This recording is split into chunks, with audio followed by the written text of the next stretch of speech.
probably agree on. Yeah, the playoff team for sure. So do you. I mean, I tell you what, I don't think there was a more accurate state. And if they struggle again, I mean, I don't think there's any way you can keep Alex Critch, but. What's going on, y'all? I'm Bud Elliott, and this is my summer school series on the Cover 3 College Football Podcast. That's our season preview stuff. That's Glenn West right there. Go 247. Glenn, what's going on, man? Talk about LSU ball today. Yeah, ready to talk about some LSU. We've been kind of a little bit in the down a little bit in terms of news over here, so it's nice to get to talk about a team that has a lot of expectations going into year 3 with Brian Kelly. So coordinator changes on both sides of the ball, but neither are completely unfamiliar with the program. Dealer's choice. I'll let you start. How will this team look different because of the coordinators? Yeah, I think you probably have to start with the defense here. I mean, it was probably the biggest area of concern last year for LSU and why they weren't better. I mean, you had the number one offense, but you also had a defense that was ranked outside the top 100 in a lot of different areas. So Brian Kelly, makes all the defensive overhaul changes you can think of, brings in a lot of highly respected developers of talent at position players as far as they're concerned. And then you obviously bring in Blake Baker from Missouri, who is not only the highest paid defensive coordinator, he's the highest paid coordinator in college football. So, you have, a guy there that you think you have to really lean on as the kind of the guy who can get the most out of this group that he possibly can. And I think the big thing for LSU this offseason was they didn't really overhaul the defensive personnel wise. I mean, they're bringing back a lot of guys that were on that group last year. And they actually probably lost a little bit in terms of where they're looking at, kind of to the future in terms of their defensive line. But this is a guy who's in Blake Baker, who's very highly respected. He's got a great track record of improving defenses in short order, which he just did with Missouri. So I think the goal here in year 1 is just to get the most out of these guys that you possibly can, recruit to the future, and see if LSU can't show a little bit of improvement and kind of get more towards the median of where college football defenses are supposed to be. On offense, they went with Joe Sloan, the quarterback coach, when Mike Denbrock left to go back to the Irish. I assume not a lot will change schematically. He was the quarterback coach, and they're kind of still working the same stuff. Yeah, they've got a lot of the kind of principles that they have from last year that are still implemented. But look, they understand that they just lost the Heisman Trophy winner, who rushed for 1,000 yards, threw for 4,000 yards, and was pretty much a one-man show week in and week out. And so they understand that they have to tweak some things. I think you're going to see LSU lean into more 12 personnel, more 13 personnel.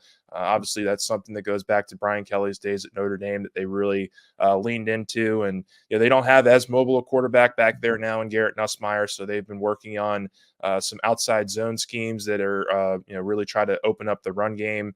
Their most veteran group right now is that offensive line. I think you have 4 future NFL draft picks on that offensive line that are coming back for a third year together. So they're really leaning into that group. And I think that's what you're seeing with some of the diversities that they've been showing in the run game this offseason. So it's going to look maybe a little bit different from last year when you had Jaden Daniels, Malik Neighbors, and Brian Thomas running the show. But LSU's still got a lot of weapons on their hands. They've got a pretty solid quarterback who's been in the system now in Garrett Nussmeier, and a veteran offensive line that they feel really comfortable with. For those who have not seen Nussmeier like you have, tell us what LSU might be getting with him. Yeah, I mean, the term that's been thrown around for him for years now has been gunslinger, and he's a guy that's going to make every throw. He's very very comfortable with his arm and knows what he can and can't get away with now. I think is probably the biggest area of growth that we've seen from him. Couple of years there, it was just him slinging the ball and hoping guys would catch it and kind of keep it out of harm's way was a little bit of a tricky area for him. But he's kind of taken what defenses have given him. He had some really great experiences in the SEC championship game in the second half against Georgia a couple of years back. Certainly this past January in the ReliaQuest Bowl win over Wisconsin, leads LSU on an 88-yard game-winning touchdown drive there. So he's a guy that I think is very comfortable now in the system. You mentioned Joe Sloan. He and Sloan are very tight and have a really great working relationship. So it'll be very interesting to see what what version of Nussmeier we get, but this is going to be his first year as a full-time starter in the SEC, and that certainly won't come without its bumps and bruises along the way. Who's a guy? Let's fast forward to mid-July. We're in Dallas. Mm-hmm. Sounds weird to say for SEC Media Days. Who doesn't get voted first or second team all conference? But talking with the rest of the LSU guys, maybe postseason he has a chance to be there. Yeah, I think probably the first name that comes to mind is Kyron Lacey, the wide receiver. He's gotten a lot of buzz around here locally in Baton Rouge as somebody who's ready to take that next step. And Nussmeier is a pass-first guy. He's going to look to get to his receivers in space. And the big problem with Lacey over the last couple of years has been his drop issues. And when he's not dropping the ball, he's an explosive weapon who I think could probably go for over 1,000 yards if he's, a featured player in this offense, which judging by the spring that we just got to see and certainly the spring game, LSU is going to feature him a lot this year. And so I would probably point to Kyron Lacey as somebody who's not maybe on the radar nationally of a lot of folks, but could certainly be there come postseason time. What positions on this team do you think they can most afford to dip into their depth? Yeah, I think probably wide receivers where I would look to. I mean, they lost 2 first-round picks in Malik Neighbors and Brian Thomas, but the well is certainly not dry there. I mean, they brought in a couple really fantastic transfers in C.J. Daniels and Xavion Thomas. They have some really young players that are starting to ascend. Chris Hilton is a name that comes to mind. Certainly Kyron Lacey, who we just talked about. So I would say, wide receiver is a place where you can look at as a good depth place for LSU. And then linebacker, I think, is really a fruitful position for LSU on the defensive side of the ball. They've got Harold Perkins moving back inside. They're going to work with that with him and Baker. That's been a big storyline here in Baton Rouge over the last several months. They've got the Weeks brothers, West and Whit Weeks. They've got Greg Penn, who's a veteran linebacker. They've got a couple other young guys that are ascending as well. So I think the inside linebacker position is where I'd go on defense as a pretty deep group for this team. So I literally on my sheet of questions I was going to ask you, it just says Harold Perkins ? Yeah. How are they intending to use him this year?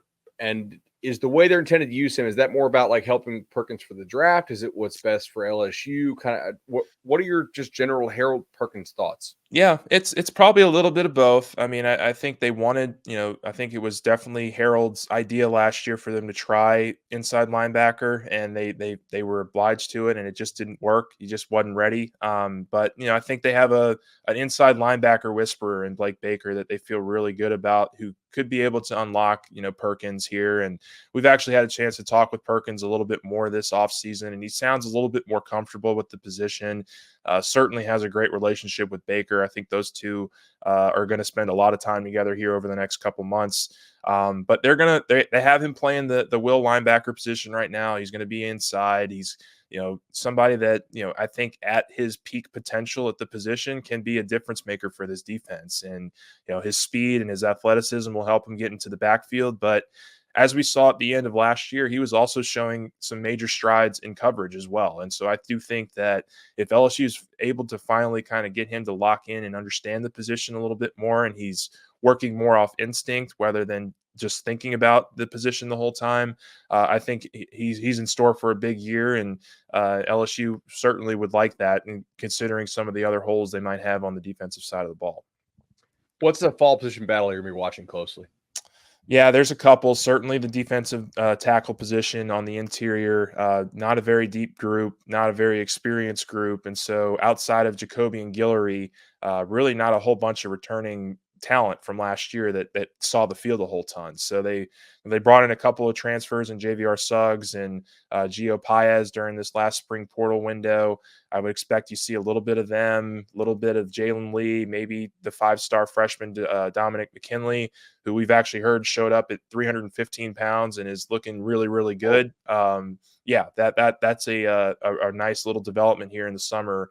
Maybe they can get him ready to contribute a little bit earlier than initially thought. So defensive tackle is going to be one, cornerback is going to be another. They have a bunch of guys that they're going to be recycling through to kind of find the best combinations in the back half of the secondary.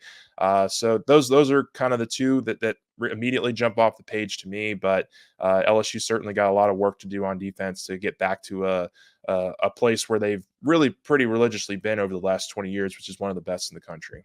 I felt like, I mean, corner last year was an abomination for LSU, but also in some of those games, if you looked at, I went and revisited our summer school conversation, and none of the four guys that they had intended to play were on the field for them. Like, a lot of it due to injury and whatnot, or just, in some cases just can't act right for more than a couple days at a time, I guess. Yeah. But I guess I'm hopeful for them this year at corner, just because some of the names aren't great, but they're, at least if they stay somewhat healthy and just stay on the field and you're playing a consistent group, that has to be better than what it was last year, I would think. Yeah, and I think they brought Corey Raymond back, who is obviously a disciple for this secondary group that's gotten so much heralded praise over the last decade plus, and look, Corey's done a good job with this group so far. He's gotten a lot of praise from Brian Kelly and how he's handled these guys. Ashton Stamps, Javian Toviano, PJ Woodland, a true freshman who came in during the spring, really opened some eyes, and he was getting first team reps by the end of spring. So they have a couple options there. J.K. Johnson's going to be coming off an injury. Jair Brown is a transfer they brought in from Ohio State. So they have some options back there, but I really do think the way that they've kind of shifted positions. They've moved Major Burns up closer to the line of scrimmage. They've moved Sage Ryan from corner back to deep safety, where they think he can be a little bit more consistent. They've kind of shifted positions of a couple of their veteran guys in safety at the safety position, which could help them at cornerback too. I mean, those two groups obviously have to play off of each other a little bit, and if LSU can get the best versions of those veterans at safety, then I think it can certainly help alleviate some of the mistakes you might make at cornerback. So that's kind of where I'm at with the secondary. I sort of love the non-conference schedule is not a cakewalk, obviously, because you do have to play USC in the opening game in Vegas, which that's a pretty cool place to play an opener, I will say.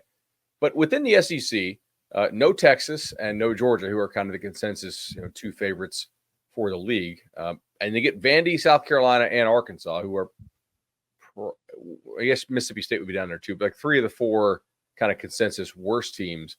And they don't play any teams that Vegas projects to make a bowl in back-to-back weeks. Yeah. So like after each hard game, there's not a cakewalk, but certainly like not a major challenge compared to what some of the SEC teams have. How important is it for LSU to sort of cash in on this schedule this year? It's important, and really, I think it starts with the USC game. I mean, they have not won an opener since 2019. I mean, it's been 5 years now. They lost to UCLA. They lost to Mississippi State. They lost to Florida State the last 2 years with Brian Kelly. Like, getting off to a fast start is going to be extremely important for this team. And you mentioned it there with the USC game. Those are two programs that are in very similar positions. They have a Heisman winning quarterback that just left. They have a defense that's been on the rocks for the last couple of years that needs improvement fast. So it'll be very interesting to see how LSU comes out in that first game against USC, because I think that can really be a good table setter for this group. And then you mentioned, the South Carolina game. That'll be a very interesting kind of mid-morning game for LSU, and to kind of kick off their SEC schedule this year. UCLA, they get at home, which I think should be a pretty easy win for them.